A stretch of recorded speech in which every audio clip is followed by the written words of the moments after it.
সহিহ বুখারী হাদিস নম্বর 20।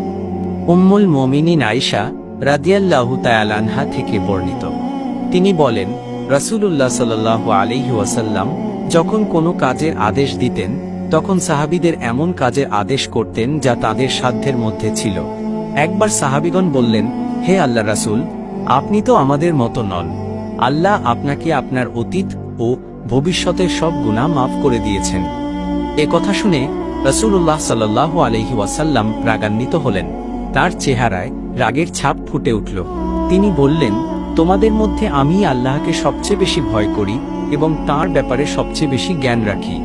এই হাদিসে রাসূলুল্লাহ সাল্লাল্লাহু আলাইহি ওয়াসাল্লাম এর বিনয়, ভারসাম্যপূর্ণ দিক নির্দেশনা ও আত্মসংযমের এক উজ্জ্বল দৃষ্টান্ত তুলে ধরা হয়েছে। তিনি তার সাহাবীদের এমন কোনো ইবাদত বা কাজের আদেশ দিতেন না যা তাদের সাধ্যের বাইরে যায়। কিন্তু একবার সাহাবীরা মনে করলেন, যেহেতু আল্লাহ তার নবীকে সব গুনাহ থেকে মুক্ত করেছেন, তাই তিনি অনেক বেশি ইবাদত করেন, আর আমাদের তো দরকার নেই অতটা কষ্ট করার।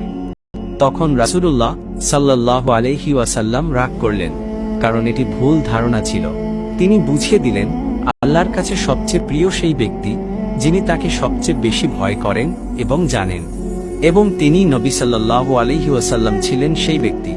ইবাদত ও ভালো কাজ করতে হবে আল্লাহর ভয় ও জ্ঞানের ভিত্তিতে, কেবল নিজের অবস্থার তুলনায় নয়।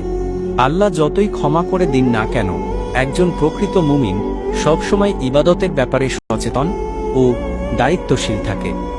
রাসূলুল্লাহ সাল্লাল্লাহু আলাইহি ওয়াসাল্লাম আমাদের জন্য সেই উত্তম আদর্শ।